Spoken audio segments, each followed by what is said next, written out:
물을 끓이면 보글보글 끓다가 기체로 변하여 김이 나기 시작하죠. 점차적인 반응에서 일어나는 현상입니다. 그러나 우리가 전자레인지에서 음식을 하다 보면 갑자기 그냥 폭발하는 경우도 있습니다.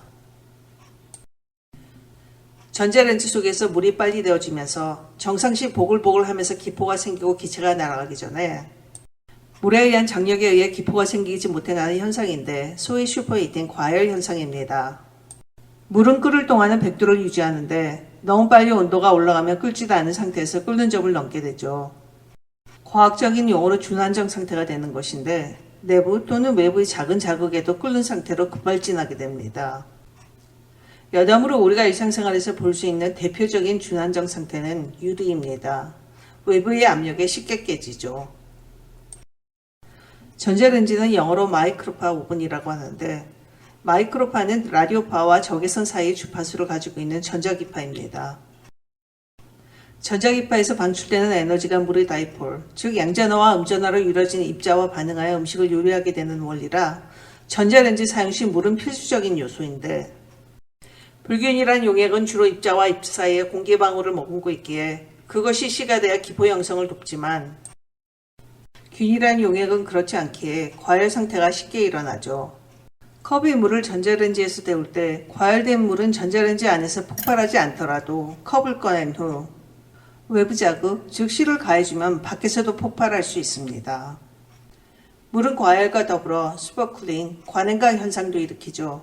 관행각을 볼 수 있는 대표적인 것은 우리가 사용하는 냉장고 안의 냉동고입니다. 마찬가지로 냉동 시 너무 빨리 온도가 내려가면 얼지도 않은 상태에서 빙점을 넘게 되죠. 관행각 등 물은 준안정 상태로 역시 내부 외부의 반응에 쉽게 얼어버리게 됩니다. 급냉각을 시킬 수 있는 원리죠. 다시 냉장고로 돌아와서 또 다른 물의 신비는 뜨거운 물이 차가운 물보다 냉동실에서 더 빨리 온다는 사실입니다. 이 사실은 고대 아리스토텔레스나 베이컨, 데카르트 등에서도 밝혀진 사실로서 항상 그런 것은 아니고 물이 아주 뜨거울 경우나 짧은 냉각 시간에는 적용되지 않습니다.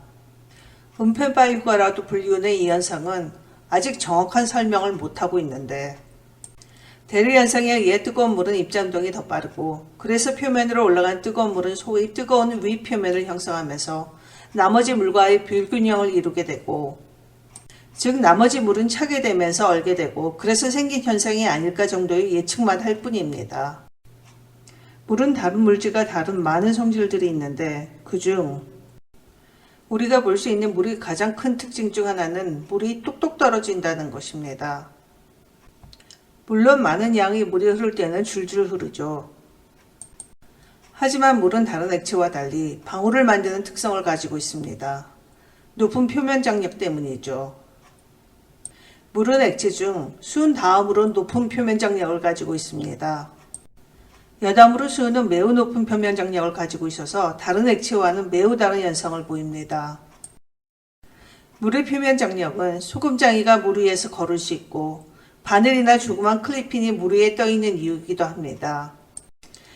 물 분자와 다른 물 분자가 서로 끌어당겨 강하게 결합하는 수소 결합에 의한 것으로 물의 이 강한 표면 장력에 의한 점창성은 우리 인간에게 절대적인 영향을 끼치는데 탄수화물이나 단백질이 우리 몸에 들어왔을 때 피를 타고 온몸에 영양분을 전달하게끔 할 수 있는 성질이기 때문이죠. 물론 우리는 이 표면 장력을 약하게 할 수도 있습니다. 대표적인 것이 비누죠. 비누의 역할 중 하나는 물 분자를 깨서 얼굴에 있는 구멍 하나하나까지 가서 씻는 것을 도와주는 것입니다. 또 다른 물의 신기한 특성은 물이 얼면서 얼음이 되면 미끄럽게 된다는 것입니다. 그런데 왜일까요? 이것도 아직까지 과학자들이 정확하게 풀지 못한 것 중에 하나입니다. 얼음 위에 형성된 아주 얇은 물입자의 유동성이 그런 현상을 유발하는데 문제는 얼음 위에 형성된 아주 얇은 액체층이 왜 생기는지 정확히 모릅니다. 지금까지 우리가 스케이트를 타거나 미끄러질 때 그에 의한 압력에 의해 접착면이 녹아서 그런 미끄럼을 유발하게 되는 거라고 설명해 왔으나 과학자들은 그렇게 해서 생긴 압력들은 미끄러움을 유발하기에 충분하지 않다는 것을 알아냈습니다.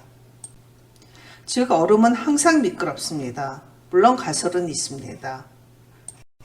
바깥쪽의 입자들은 안쪽의 입자들보다 결합이 약하고 그래서 약한 외부의 변화에 반응하여 결합이 깨지면서 중결정 상태, 즉 얇은 액체층을 만들기 때문이라는 것인데, 그러면 아주 찬 대리석 위에 얇게 물을 뿌려도 미끄러워야 하지만 사실 이 경우는 미끄럽지 않습니다. 처음 학교에 갔을 때 놀란 것이 유체역학 분과 안에 물 섹션이 따로 있었다는 점과 너무나도 많은 사람들이 물을 연구하고 있었다는 점입니다. 그만큼 의외로 우리는 물에 대해서 잘 모릅니다. 과학적 법칙을 따르지 않는 또 다른 물의 성질은 무엇이 있을까요?